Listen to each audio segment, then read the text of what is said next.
Bonjour, je suis Alice Chauveau, coach professionnel depuis une dizaine d'années. J'accompagne des managers, des experts, des directeurs, des entrepreneurs sur des enjeux de carrière, de prise de fonction, de posture, de communication, de prise de recul, de gestion de conflits.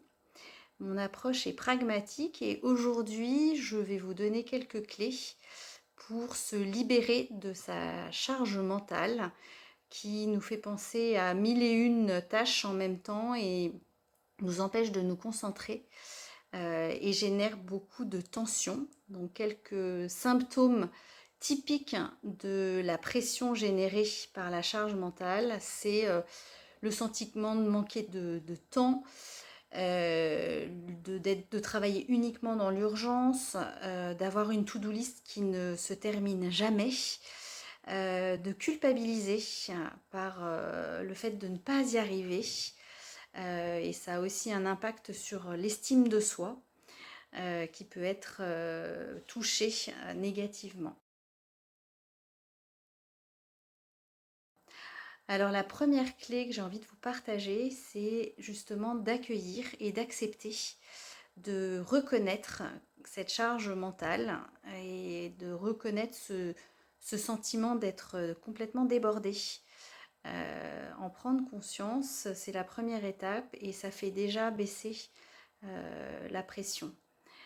Et ça permet aussi de se dire, puisque j'accepte et je reconnais que j'ai un trop plein, je vais me poser pour réfléchir à comment m'y prendre pour changer la situation et la donne. Alors la deuxième clé qui pourrait y répondre justement, c'est de structurer et de prioriser son temps.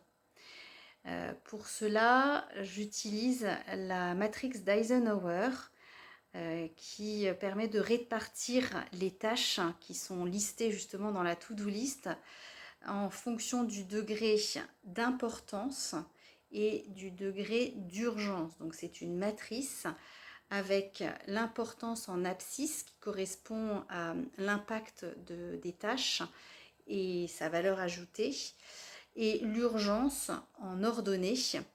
Donc l'urgence, c'est le degré d'échéance.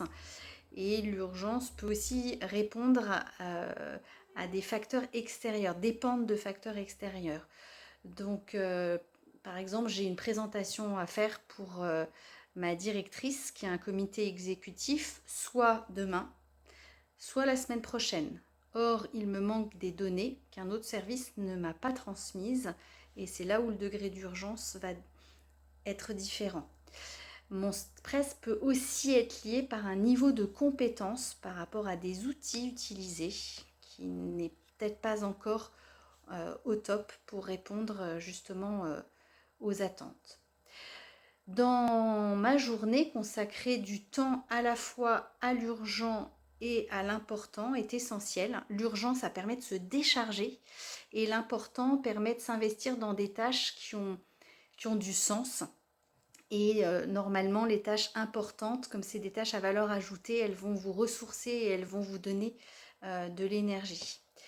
Cette matrice, elle peut être vue de façon un petit peu fastidieuse et en même temps, moi, je vous encourage à l'utiliser. Je l'utilise moi-même car elle permet de se poser et de réfléchir, de prendre du recul sur notre gestion du temps et sur notre organisation.